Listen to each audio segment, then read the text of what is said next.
미영아, 아빠가 치매에 걸렸다고. 아빠, 민호 오빠가 그러는데 요즘 아빠가 자꾸 이상한 소리를 하신다고. 이상한 소리. 내가 언제? 아빠가 민호 오빠를 의심한다고. 그런데 아빠는 기억을 못 하시잖아요. 미영아, 정신 차려. 내가 지금 조종당하고 있는 거야. 조종이요? 아빠, 그런 말씀 하시면 안 돼요. 민호 오빠가 얼마나 저를 사랑하는데. 사랑. 그 사랑 때문에 내 적금 3천만 원이 다 사라진 거 아니야. 그건 투자한 거예요. 아빠는 몰라도 돼요. 미영아, 너 정말 내 딸 맞니? 아빠가 더 이상하세요. 민호 오빠 말이 맞는 것 같아요. 아빠, 병원 가보세요. 내 딸을 완전히 빼앗겨 버렸구나. 여러분의 가족은 안전하십니까? 작년 한 해 동안 가스라이팅으로 신고된 사건이 전년 대비 300% 증가했습니다. 그런데 놀라운 사실은 피해자 중 60% 이상이 가족조차 자신을 믿어주지 않았다는 겁니다. 많은 분들이 생각하시죠? 우리 가족은 괜찮을 거야. 그런 일은 남의 집 이야기야. 하지만 가스라이팅은 가장 가까운 사람이 저지르는 범죄입니다. 특히 의사, 변호사 같은 전문직을 가진 사람들이 가족을 상대로 벌이는 경우가 급증하고 있어요. 오늘 들려드릴 이야기는 실제로 일어날 수 있는, 아니, 지금도 여러분 주변에서 일어나고 있을지 모르는 무서운 현실입니다. 사랑하는 가족이 갑자기 변했다면 그냥 넘어가시면 안 됩니다. 이 영상이 한 가족이라도 더 구할 수 있다면 구독과 좋아요 버튼으로 더 많은 분들에게 알려주세요. 여러분의 작은 클릭이 누군가의 생명을 구할 수 있습니다. 혹시 지금 비슷한 고민을 하고 계신 분이 있다면 절대 혼자 끙끙 앓지 마시고 이 영상을 끝까지 보세요. 분명 해답을 찾으실 겁니다. 지금부터 한 아버지의 간절하고도 치열했던 싸움 이야기를 시작하겠습니다. 안녕하세요. 저는 박철민이라고 합니다. 30년 동안 중학교에서 아이들을 가르치다가 작년에 은퇴했습니다. 아내를 일찍 하늘나라로 보내고 혼자서 딸 하나를 키우며 살아왔습니다. 우리 딸 미영이는 제 인생의 전부였습니다. 어려운 환경에서도 공부를 열심히 해서 심리학과를 졸업하고 지역 상담센터에서 사람들의 마음을 치료하는 일을 했습니다. 착하고 똑똑한 딸이라서 동네 분들이 모두 부러워했지요. 3년 전 가을 미영이가 집에 와서 말했습니다. 아빠, 소개하고 싶은 분이 있어요. 그렇게 만난 사람이 김민호였습니다. 정신과 의사로 개인 병원을 운영하는 성공한 남자였지요. 첫인상부터 단정하고 예의 바른 모습이었습니다. 안녕하세요, 아버님. 미영 씨한테 아버님 이야기를 많이 들었습니다. 정말 존경스럽습니다. 민호는 제게 정중하게 인사를 건넸고 저는 마음에 들었습니다. 의사라는 직업도 믿을 만했고 무엇보다 미영이를 바라보는 눈빛이 따뜻해 보였거든요. 결혼식 날 하얀 드레스를 입은 미영이는 세상에서 가장 아름다운 신부였습니다. 하객들은 모두 사위 보기 정말 좋으시네요 라며 축하를 건넸고 저는 가슴이 뿌듯했습니다. 드디어 우리 딸도 든든한 사람을 만났구나 싶었지요. 신혼 초 2년 동안은 정말 행복했습니다. 매주 일요일이면 미영이 부부가 집에 와서 함께 식사를 했습니다. 미영이는 아빠, 제가 좋아하는 갈비찜 해주세요 라며 환하게 웃었고 민호도 아버님 요리 솜씨가 정말 좋으시네요 라며 맛있게 드셨습니다. 그때만 해도 저는 정말 복받은 아버지라고 생각했습니다. 딸이 좋은 사람을 만나 행복하게 살고 일주일에 한 번씩 얼굴을 보며 함께 시간을 보낼 수 있다니 이보다 더 바랄 게 뭐가 있겠습니까? 어느 일요일 오후 설거지를 하며 미영이가 말했습니다. 아빠, 정말 고마워요. 저를 이렇게 잘 키워주셔서. 그때 제가 답했지요. 내가 행복하면 아빠도 행복하다. 그런 평범하지만 소중한 일상이었습니다. 민호는 병원 운영 이야기도 자주 들려주었습니다. 환자들이 많이 찾아와서 바쁘긴 하지만 보람이 있어요. 아버님께서 교육으로 아이들을 도우신 것처럼 저는 치료로 사람들을 돕고 있습니다. 이런 말을 들으면 정말 의젓한 사위라는 생각이 들었습니다. 그때 저는 몰랐습니다. 그 따뜻했던 일상이 얼마나 소중한 것이었는지, 그리고 그 평화가 곧 깨어질 거라는 것을 말입니다. 결혼 2년이 지나고 나서부터 뭔가 이상한 일들이 하나둘씩 생기기 시작했습니다. 처음에는 아주 작은 변화여서 그냥 넘어갔는데 돌이켜보니 그때가 시작이었던 것 같습니다. 어느 일요일 오후 평소처럼 미영이가 올 시간이 되었는데 연락이 없었습니다. 저는 걱정이 되어 전화를 걸었지요. 미영아, 오늘 안 오니? 내가 좋아하는 된장찌개 끓여놨는데. 그런데 미영이 목소리가 예전과 달랐습니다. 아빠, 오늘은 민호 오빠가 피곤하다고 해서 못 갈 것 같아요. 이상했습니다. 예전 같으면 아빠, 다음 주에 갈게요. 미안해요 라고 밝게 말했을 텐데 그날은 목소리에 힘이 없었거든요. 마치 누군가 눈치를 보는 것 같은 느낌이었습니다. 그 다음 주에도 마찬가지였습니다. 아빠, 민호 오빠 스케줄을 봐야 할 것 같아요. 스케줄이라는 말이 계속 나오더군요. 예전에는 그냥 우리 일요일에 갈게요 였는데 갑자기 남편한테 허락을 받아야 하는 식으로 바뀌었습니다. 더 이상한 건 전화를 걸면 민호가 받는 일이 많아졌다는 겁니다. 아, 아버님. 미영이는 지금 잠깐 나갔어요. 미영이는 지금 쉬고 있어서요. 이런 식으로 계속 대신 받더라고요. 저는 딸과 직접 얘기하고 싶었는데 그게 쉽지 않았습니다. 옆집에 사는 영숙이 누나가 어느 날 저에게 말했습니다. 철민아, 미영이 요즘 잘 안 보이던데? 예전에는 자주 왔다 갔다 했는데? 저도 그게 궁금했지요. 신혼이니까 바쁘겠지 뭐. 그렇게 대답했지만 마음 한구석이 불편했습니다. 한 달에 한 번 정도 겨우 만날 수 있게 되었는데 만나면 미영이 모습이 예전 같지 않았습니다. 예전에는 아빠, 요즘 어떻게 지내세요? 몸은 괜찮으세요? 라며 먼저 안부를 물었는데 그때부터는 말수가 줄어들고 자주 핸드폰을 확인하더군요. 미영아, 무슨 일 있니? 제가 물으면 아니에요. 괜찮아요 라고만 답했습니다. 그런데 그 괜찮다는 말이 전혀 괜찮아 보이지 않았어요. 목소리도 작아지고 웃음도 예전처럼 환하지 않았거든요. 가장 이상했던 건 미영이가 자꾸 민호 오빠가 그러는 데라는 말을 하기 시작한 겁니다. 민호 오빠가 그러는데 제가 너무 어린애 같대요. 민호 오빠 말로는 아빠가 걱정하실 필요 없대요. 뭐든지 남편의 말을 먼저 인용하더라고요. 저는 그때만 해도 신혼이니까 남편 말을 많이 듣나 보다 정도로 생각했습니다. 하지만 왠지 모르게 마음이 편하지 않았어요. 30년 동안 아이들을 가르치면서 생긴 직감 같은 게 있거든요. 뭔가 잘못되고 있다는 느낌이 들었습니다. 그런 날들이 계속되면서 저는 밤에 잠을 잘 이루지 못했습니다. 우리 미영이에게 무슨 일이 일어나고 있는 걸까요? 몇 달이 더 지나면서 미영이의 변화는 단순한 신혼 적응이 아니라는 걸 확실히 알게 되었습니다. 제가 보기에 우리 딸은 점점 자신감을 잃어가고 있었어요. 어느 날 간만에 미영이와 동네 카페에서 만났을 때였습니다. 제가 미영이의 상담 일에 대해 물어봤더니 놀라운 대답이 돌아왔어요. 미영이가 자꾸 고개를 숙이며 말하더군요. 자신이 환자들한테 잘못된 조언을 했을 수도 있다고, 기억도 자꾸 헷갈린다고 하면서요. 이건 말이 안 됐습니다. 우리 미영이는 상담센터에서 가장 실력 있는 상담사 중 하나였거든요.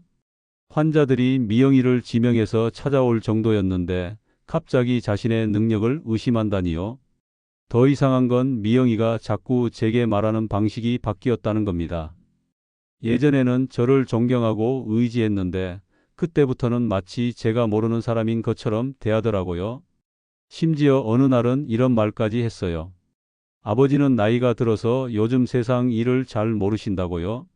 30년 동안 교직에 있으면서 수많은 아이들과 부모님들을 상대해 본 경험으로 봐도 이런 급격한 변화는 정상이 아니었습니다. 그래서 제가 직접 미영이가 다니던 상담센터에 전화를 걸어봤어요. 전화를 받은 동료 상담사가 저에게 충격적인 얘기를 해줬습니다. 미영이가 한 달 전에 갑자기 사표를 냈다는 거예요. 그것도 남편이 그만두라고 해서 그만뒀다면서요. 센터 사람들도 모두 의아해했다고 하더군요. 미영이만큼 일을 좋아하고 잘하는 사람이 없었는데 말이에요. 저는 집에 돌아와서 곰곰이 생각해 봤습니다. 딸이 그렇게 좋아하던 일을 왜 갑자기 그만뒀을까요?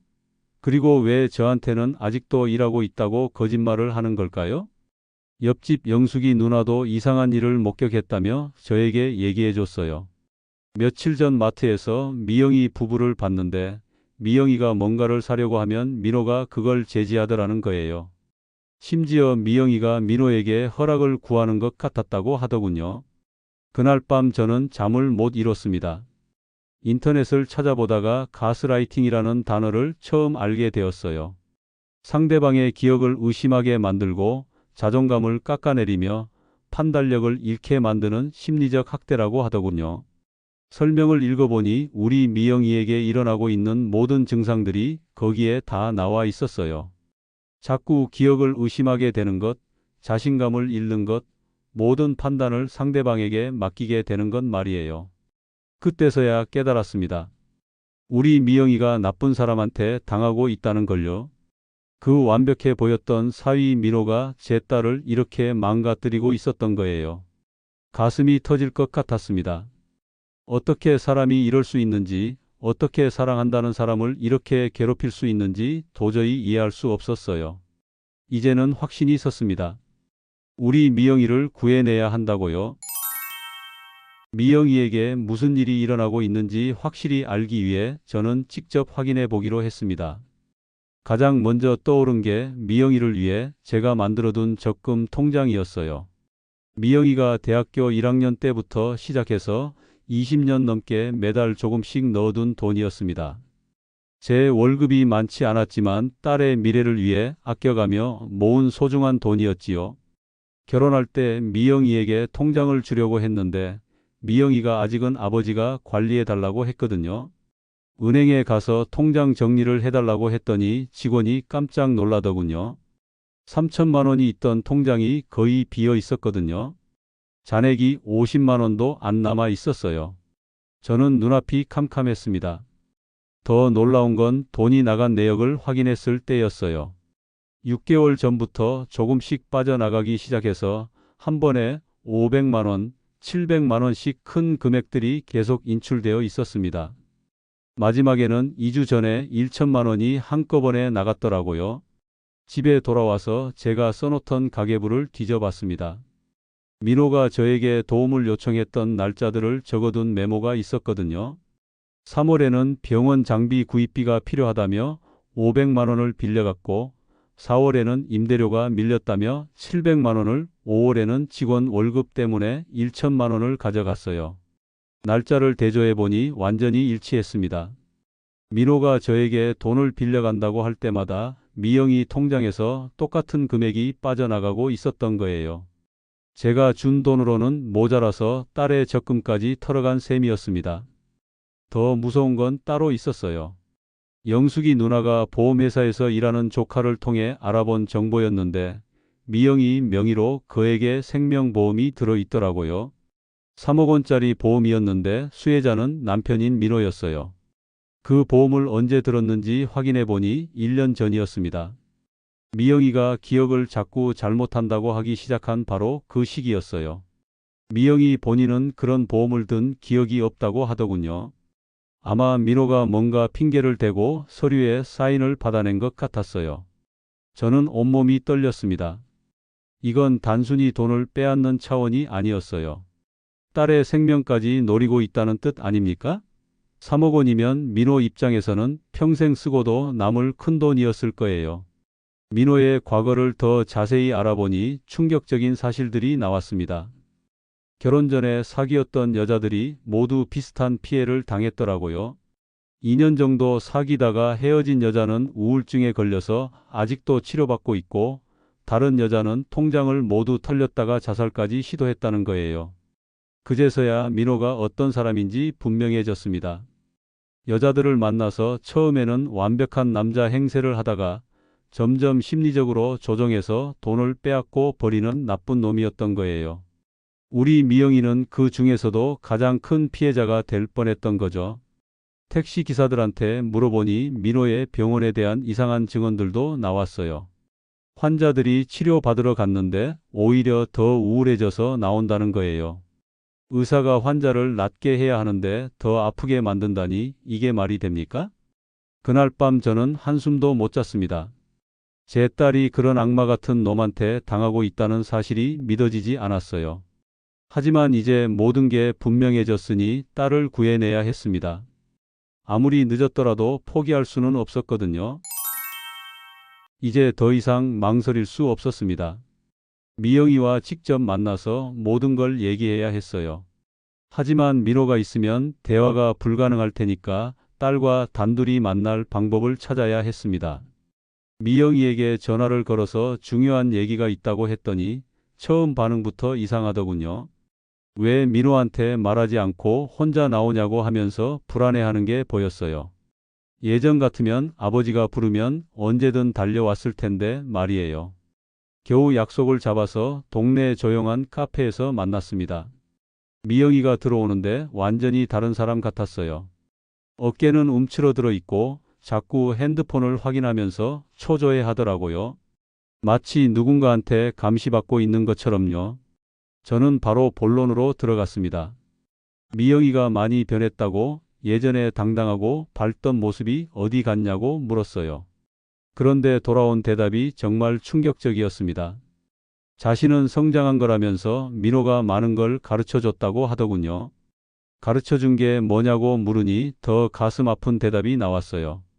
자신이 얼마나 미숙한지 혼자서는 아무것도 제대로 못한다는 걸 알게 해줬다는 거예요. 30년 넘게 키운 제 딸이 자기 자신을 그렇게 낮게 평가하다니 정말 견딜 수 없었습니다. 그래서 제가 적금 통장 얘기를 꺼냈어요. 3천만 원이 다 어디 갔는지 아냐고 물었더니 미영이가 당황하면서도 당연하다는 듯이 대답하더군요. 민호 병원에 투자했다면서 부부니까 당연한 거 아니냐고 하면서요. 더 놀라운 건 미영이가 오히려 저를 의심하기 시작했다는 겁니다. 왜 제 통장을 확인했냐고 따지면서 민호가 걱정했던 게 맞다고 하더라고요. 제가 나이가 들면서 의심이 많아졌다고, 민호를 처음부터 못마땅해 했다고 하면서요. 저는 기가 막혔습니다. 언제 제가 민호를 의심했다고 그러냐고 물으니 미영이가 제가 기억을 못한다고 하더군요. 결혼할 때부터 민호를 반대했다고, 지금도 사사건건 트집을 잡는다고 하면서요. 그런 일은 전혀 없었습니다. 저는 민호를 좋은 사위라고 생각했었거든요. 하지만 미영이는 완전히 다른 기억을 가지고 있었어요. 누군가 제 딸의 머릿속에 거짓 기억을 심어 놓은 거였습니다. 상담센터 일을 그만둔 것에 대해서도 물어봤더니 더 가슴 아픈 대답이 나왔어요. 자신이 환자들한테 잘못된 상담을 했을 수도 있다면서 민호가 그걸 지적해줘서 그만뒀다고 하더군요. 그런데 민호는 의사라서 전문가고 저는 그냥 선생님이라서 모른다고 하면서요. 제가 키운 딸이 저를 그렇게 무시하는 말을 하다니 정말 가슴이 찢어지는 것 같았습니다. 30년 동안 교직에 있으면서 수많은 아이들을 상담하고 도왔는데 제 딸은 그런 저를 아무것도 모르는 사람 취급하고 있었어요. 대화가 끝날 무렵 미영이가 마지막으로 한 말이 지금도 잊혀지지 않습니다. 제발 자신들 일에 간섭하지 말라고, 민호가 스트레스 받는다고 했다는 거예요. 그리고는 민고가 기다리고 있다면서 서둘러 자리를 떴습니다.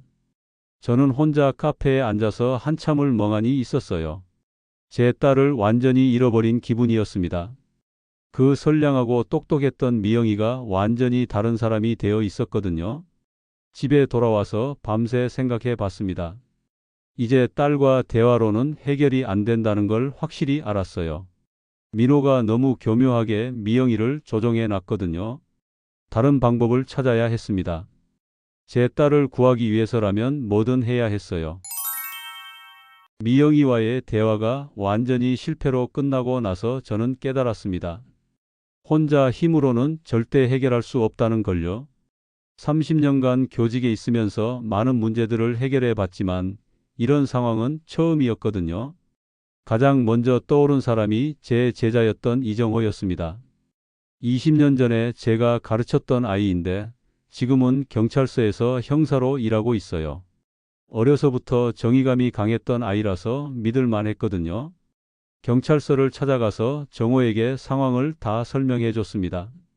미영이의 변화, 사라진 돈, 민호의 의심스러운 행동들까지 하나하나 얘기했어요. 정호는 제 얘기를 듣더니 바로 가스라이팅이라고 하더군요.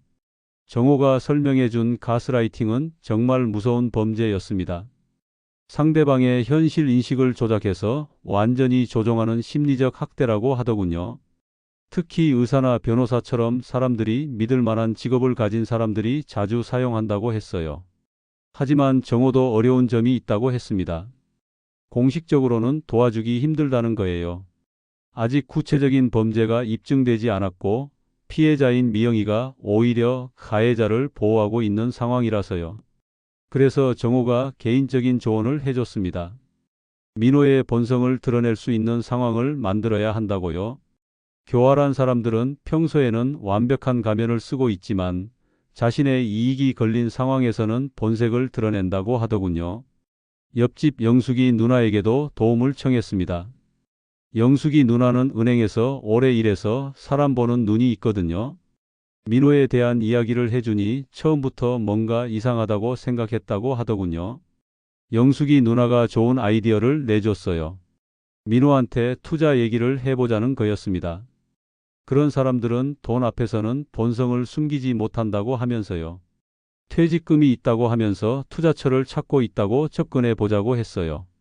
작전을 세우면서 준비할 게 많았습니다. 가장 중요한 건 증거를 남기는 거였어요. 정호가 작은 녹음기를 구해줬고 사용법도 자세히 가르쳐줬습니다. 버튼 하나만 누르면 녹음이 시작되고 다시 누르면 멈추는 간단한 거였어요. 며칠 동안 연습했습니다. 자연스럽게 녹음기를 작동시키는 방법, 민호를 의심하지 않게 하면서도 본심을 끌어내는 대화법까지요. 30년간 아이들을 상대하면서 익힌 대화 기술이 도움이 될 것 같았어요.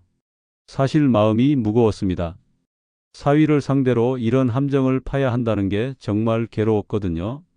하지만 제 딸을 구하기 위해서는 어쩔 수 없었어요. 민호가 먼저 우리 가족을 속이고 해를 끼쳤으니까요. 정호가 마지막으로 당부한 말이 있었습니다. 절대 감정적으로 행동하지 말고 차분하게 증거를 확보하라는 거였어요. 한 번의 기회밖에 없을 테니까 신중하게 해야 한다고 했습니다. 모든 준비가 끝나고 나서 저는 민호에게 전화를 걸었습니다. 오랜만에 만나서 좋은 얘기를 하고 싶다고요.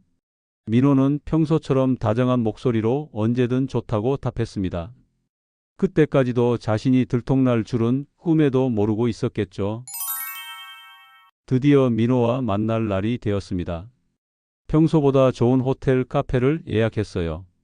민고가 의심하지 않도록 특별한 얘기가 있다는 분위기를 만들어야 했거든요. 만나기 전에 녹음기를 주머니에 넣고 여러 번 확인해 봤습니다. 손가락으로만 버튼을 누를 수 있게 연습도 다시 했고요. 가짜 통장도 가방에 넣어뒀어요. 가슴이 두근거렸지만 미영이를 구하겠다는 마음으로 버텼습니다. 민호가 카페에 들어왔을 때 평소보다 더 밝은 표정이었어요. 아마 좋은 얘기가 있다고 해서 기대하고 있었나 봅니다. 정중하게 인사를 하고 자리에 앉더니 왜 이렇게 좋은 곳에서 만나자고 했냐고 물어보더군요. 저는 차분하게 미끼를 던졌습니다. 퇴직하면서 받은 돈이 좀 있다고 5천만 원 정도 되는데 은행에만 넣어두기 아까워서 투자할 곳을 찾고 있다고 했어요. 그 순간 민호의 눈빛이 확실히 변하는 게 보였습니다. 처음에는 조심스럽게 반응하더군요. 투자는 신중해야 한다면서 요즘 사기가 많다고 하면서요. 하지만 돈 액수를 구체적으로 얘기하니까 점점 적극적으로 나오기 시작했어요. 병원 확장 계획이 있다면서 아버지 돈으로 딱 좋을 것 같다고 하더군요. 그러면서 자연스럽게 미영이 얘기를 꺼냈어요. 요즘 미영이가 좀 힘들어 보인다고 했더니 정말 충격적인 대답이 나왔습니다. 민호가 말하길 미영이는 이제 예전만 못하다고 하더군요. 상담센터에서도 문제가 많았다면서 자신이 그만두게 했다고 했어요. 더 큰 실수하기 전에 말이죠. 지금은 집에서 자신을 도우면서 지내는 게 훨씬 낫다고 하더군요. 그리고 나서 나온 말이 정말 소름 끼쳤습니다. 솔직히 말하면 미영이는 이제 자신 없으면 아무것도 못한다고 하더군요. 처음에는 저항했지만 조금씩 가르쳐 줬다고, 자기가 얼마나 부족한지 깨닫게 해줬다고 하면서요. 저는 분노를 겨우 참고 더 자세히 물어봤습니다. 뭘 가르쳐 줬냐고 하니까 더 구체적으로 얘기하더군요. 혼자서는 판단할 수 없다는 걸 알게 해줬다고, 이제는 모든 걸 자신한테 물어본다고 하면서요. 술이 좀 들어가자 민호는 더욱 방심하기 시작했습니다. 미영이 명의로 보험도 들어뒀다고 하면서 혹시라도 무슨 일이 생기면 이라는 말까지 나왔어요. 무슨 일이냐고 물으니까 사고나 병이라도 하면서 농담처럼 웃더군요. 그 순간 저는 온몸이 떨렸습니다. 이 사람이 정말로 제 딸의 목숨까지 노리고 있다는 걸 확실히 알게 됐거든요. 하지만 끝까지 차분함을 유지해야 했어요. 녹음이 제대로 되고 있는지 주머니 속 녹음기를 살짝 확인했습니다. 민호는 계속해서 5천만 원을 언제 줄 수 있냐고 물어봤어요. 빨리 결정하는 게 좋겠다면서 조급해하는 모습을 보였거든요. 그 탐욕스러운 모습을 보니까 이 사람의 진짜 정체가 확실해졌습니다. 저는 조금 더 생각해 보겠다고 하면서 자리를 마무리했어요. 민호는 실망하는 기색을 숨기지 못했지만 여전히 예의 바른 사위 행세를 하더군요. 하지만 이미 늦었어요. 모든 게 녹음기에 다 담겨 있었거든요. 카페를 나오면서 주머니 속 녹음기를 확인해 봤습니다. 완벽하게 녹음되어 있었어요. 민호가 자신의 입으로 한 모든 말들이 증거로 남게 된 거였습니다. 드디어 우리 딸을 구할 수 있는 결정적인 무기를 손에 넣었어요. 민호와의 만남이 끝나자마자 저는 바로 경찰서로 향했습니다. 녹음기를 들고 정호를 찾아가서 모든 내용을 들려줬어요. 정호는 녹음 파일을 듣더니 완벽한 증거라고 하면서 바로 수사에 착수하겠다고 했습니다. 그날 밤 정호가 전화를 걸어왔어요. 내일 아침에 바로 영장을 신청해서 민호를 체포하겠다고 했습니다. 하지만 가장 중요한 건 미영이에게 진실을 알려주는 거라고 하더군요. 현장에서 녹음 파일을 들려주는 게 가장 효과적일 거라고 했어요. 다음 날 오전 9시 민호가 병원에서 환자를 진료하고 있을 때 경찰이 들이닥쳤습니다. 정호가 나중에 얘기해준 바로는 민호가 완전히 당황해서 뭔 소리냐고 소리를 질렀다고 하더군요. 자신은 아무 잘못도 없다면서 말이에요. 미영이에게는 남편이 체포되었다는 연락이 갔어요. 저는 바로 미영이를 경찰서로 데려가서 진실을 알려줘야 했습니다. 미영이는 완전히 혼란스러워하면서 왜 민호를 잡아갔냐고 따지더군요. 경찰서 조사실에서 정호가 녹음기를 준비했습니다. 미영이는 여전히 이해할 수 없다는 표정이었어요. 분명 무슨 오해가 있을 거라고 하면서 민호를 믿는다고 하더군요. 그때 정호가 재생 버튼을 눌렀습니다.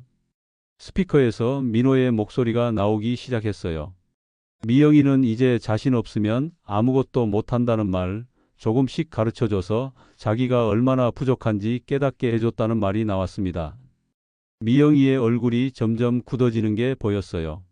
처음에는 믿지 못하겠다는 표정이었는데 민호 목소리가 계속 나오면서 현실을 받아들이기 시작했습니다. 특히 보험 얘기가 나왔을 때는 완전히 충격을 받더군요. 녹음이 끝나고 나서 미영이가 조용히 물어봤어요. 이게 정말 민호 목소리냐고요? 저는 고개를 끄덕이면서 미영이가 나쁜 사람한테 속은 거라고 말해줬습니다. 그때서야 미영이가 눈물을 터뜨리면서 자신이 정말 바보였다고 하더군요. 미영이가 과거를 되돌아보면서 말하는 걸 들어보니 정말 체계적으로 당했더라고요. 처음에는 작은 것부터 시작해서 점점 기억을 의심하게 만들고 자존감을 깎아내리고 판단력을 잃게 만들었던 거예요. 한편으로는 민호가 조사실에서 마지막까지 부인하고 있었습니다. 이건 오해라고, 자신이 미영이를 사랑해서 보호하려던 거라고 하면서요. 하지만 녹음 파일과 보험 증서, 사라진 돈의 증거까지 모든 게 완벽했어요. 정호가 민호에게 3억 원짜리 보험은 왜 들어뒀냐고 물으니까 결국 말문이 막히더군요. 만약의 경우에 대비한 거라고 하면서 변명했지만 이미 모든 게 드러났거든요. 저는 그동안 참았던 분노를 터뜨렸습니다. 어떻게 사람이 이럴 수 있냐고, 내 딸을 어떻게 생각하는 거냐고 소리쳤어요. 30년 동안 교사 생활하면서 나쁜 아이들도 많이 봤지만 이렇게 악랄한 사람은 처음이었거든요. 미영이는 제 품에 안겨서 한참을 울었습니다. 아버지가 포기하지 않아서 자신이 살았다고, 정말 미안하다고 계속 사과하더군요. 저는 괜찮다고, 내가 잘못한 게 아니라고 달래줬어요. 그날 저녁 집에 돌아와서 미영이와 함께 조용히 앉아 있었습니다. 길고 길었던 악몽이 드디어 끝났다는 생각이 들었어요. 이제 우리 딸을 되찾았으니까 천천히 원래 모습으로 돌아갈 수 있을 것 같았습니다. 민호가 체포된 지 한 달 후 본격적인 재판이 시작되었습니다. 정 변호사님이 저희를 도와주시기로 했는데 이런 가스라이팅 사건을 여러 번 맡아보신 분이라서 든든했어요. 변호사님 말로는 저희가 가진 증거들이 매우 강력하다고 하시더군요. 특히 민호가 직접 자백한 녹음 파일은 결정적이라고 했습니다. 하지만 재판 과정이 쉽지는 않을 거라고 미리 말씀해 주셨어요. 첫 번째 재판날 법정에 들어서는데 가슴이 떨렸습니다. 평생 법정에 올 일이 없을 거라고 생각했는데 제 딸을 지키기 위해 이런 자리까지 오게 되었네요. 민호는 피고석에 앉아서도 여전히 억울하다는 표정을 짓고 있었어요. 미영이가 증인석에 나서서 증언할 때가 가장 힘들었습니다. 제 딸이 자신이 당한 일들을 하나하나 말하는 걸 듣는데 가슴이 찢어지는 것 같았어요. 남편을 사랑했고 믿었는데 그 사랑을 이용해서 자신을 조종했다고 담담하게 말하더군요. 미영이는 민호가 어떻게 자신의 자존감을 깎아내렸는지, 어떻게 판단력을 잃게 만들었는지 구체적으로 설명했습니다. 처음에는 작은 것부터 시작해서 점점 모든 걸 통제하게 되었다고요. 법정에 있던 사람들도 모두 충격을 받는 것 같았어요. 저도 증인으로 나서서 증언했습니다. 제 딸이 원래 어떤 아이였는지, 결혼 후에 어떻게 변했는지 말씀드렸어요. 당당하고 똑똑했던 딸이 완전히 다른 사람이 되어가는 모습을 지켜봐야 했던 아버지의 심정도 털어놨습니다. 민호의 전 여자친구들도 증인으로 나왔어요. 모두 비슷한 피해를 당했다고 증언했습니다. 2년 동안 사귀다가 헤어진 여자는 지금도 우울증 치료를 받고 있다고 하더군요. 다른 여자는 통장을 모두 털린 뒤 자살까지 시도했다고 했어요. 민호의 병원 직원도 나와서 증언했습니다.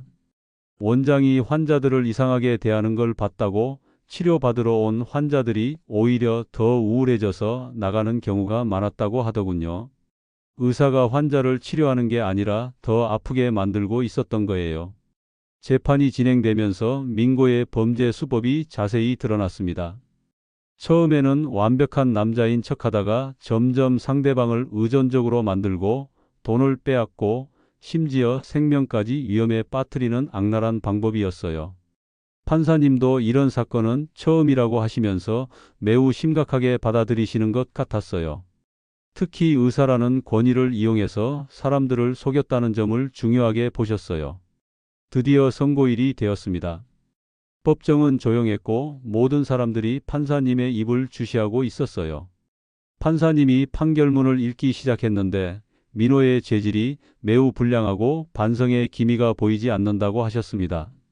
최종 형량은 징역 8년이었습니다. 사기죄, 협박죄, 심리적 학대 등의 혐의였어요. 거기에 의사 면허도 영구 취소되었습니다.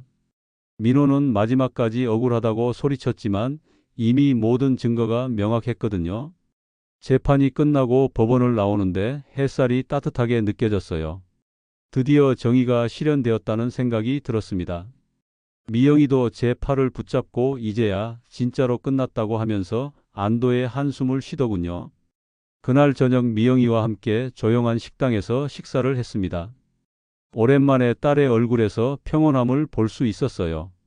아직 완전히 회복되려면 시간이 더 필요하겠지만 가장 어려운 고비는 넘긴 것 같았습니다. 미영이가 저에게 말했어요. 아버지가 끝까지 포기하지 않아서 자신이 살았다고 정말 고맙다고 하면서요. 저는 당연한 일이라고 답했습니다. 딸을 지키는 게 아버지의 의무니까요. 재판이 끝나고 6개월이 지났습니다. 미영이는 전문 상담사의 도움을 받으면서 천천히 원래 모습을 되찾아가고 있어요. 가스라이팅 피해에서 회복하는 데는 시간이 필요하다고 하더군요. 처음 몇 달은 힘들었습니다.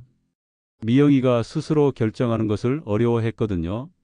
뭘 사야 할지, 어디를 가야 할지 작은 것부터 저에게 물어보곤 했어요.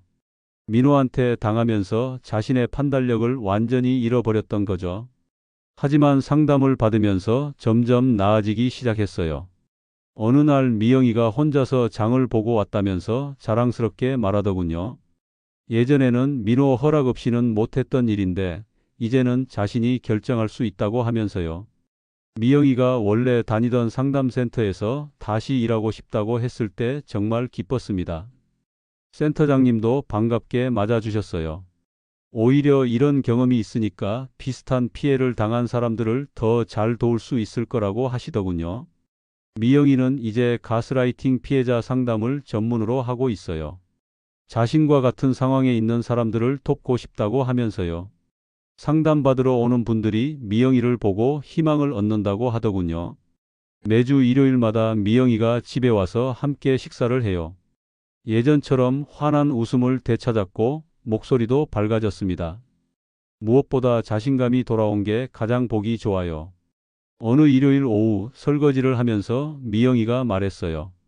이제는 누가 뭐라고 해도 자신의 생각을 확실히 말할 수 있다고, 다시는 누구한테도 조종당하지 않겠다고 하더군요. 제 딸이 정말 강해졌구나 싶었어요. 요즘에는 비슷한 고민을 가진 다른 가족들이 저를 찾아오기도 해요. 아들이나 딸이 결혼 후에 이상하게 변했다면서 어떻게 해야 하냐고 물어보는 분들이요. 저는 제 경험을 바탕으로 조언을 드리고 있어요. 지역 주민센터에서 강의도 하게 되었습니다. 가스라이팅의 위험성과 예방법에 대해 어르신들께 알려드리는 거예요. 많은 분들이 이런 일이 실제로 일어날 수 있다는 걸 모르고 계시더라고요. 강의할 때마다 꼭 말씀드리는 게 있어요. 가족의 작은 변화도 놓치지 말라는 것, 이상하다 싶으면 주저하지 말고 도움을 청하라는 것, 그리고 절대 포기하지 말라는 것입니다. 미영이도 상담센터에서 교육 프로그램을 진행하고 있어요. 가스라이팅 피해자 가족들을 위한 모임도 만들었고요. 자신처럼 당하는 사람이 더 이상 없었으면 좋겠다고 하면서요. 이제 우리 부녀는 서로를 더 잘 이해하게 되었어요. 힘든 시간을 함께 겪으면서 더욱 단단한 관계가 되었거든요. 미영이가 자주 말해요. 아버지가 있어서 자신이 지금까지 올 수 있었다고요. 어젯밤에 미영이가 말했어요. 이제는 자신이 아버지를 지키겠다고, 앞으로는 서로 지켜주자고 하더군요. 정말 듬직한 딸로 자랐구나 싶었어요. 지금 이 이야기를 들으시는 분들께 꼭 말씀드리고 싶어요. 가족이 이상하게 변했다면 그냥 넘어가지 마세요. 작은 신호라도 놓치지 말고 관심을 가져주세요. 혼자 끙끙 앓지 말고 도움을 청하시고요. 가장 중요한 건 절대 포기하지 않는 것입니다. 사랑하는 사람을 끝까지 믿고 지켜주세요. 아무리 늦었다고 생각해도 포기하면 안 됩니다. 가족의 사랑은 어떤 거짓보다도 강하니까요. 우리 미영이처럼 회복할 수 있어요. 시간이 걸리더라도 반드시 원래 모습을 되찾을 수 있습니다. 그러니까 희망을 잃지 마시고 용기를 내세요. 여러분의 사랑하는 사람도 반드시 구할 수 있을 겁니다. 이렇게 박철민 선생님의 이야기가 끝났습니다. 한 아버지의 포기하지 않는 사랑이 결국 딸을 구해냈다는 감동적인 이야기였죠. 이 이야기에서 가장 중요한 교훈은 무엇일까요? 바로 가족의 작은 변화도 놓치지 않는 세심한 관심입니다.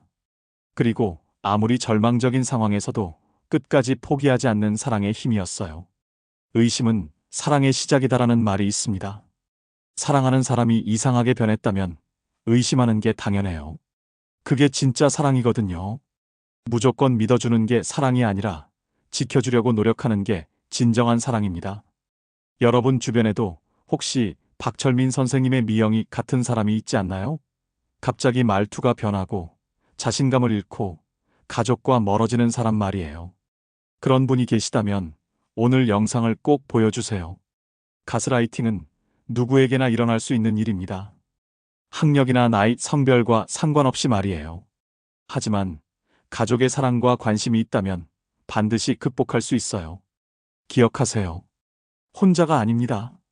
도움을 청하는 것도 용기예요. 그리고 절대 포기하지 마세요. 사랑하는 사람은 끝까지 구할 수 있으니까요.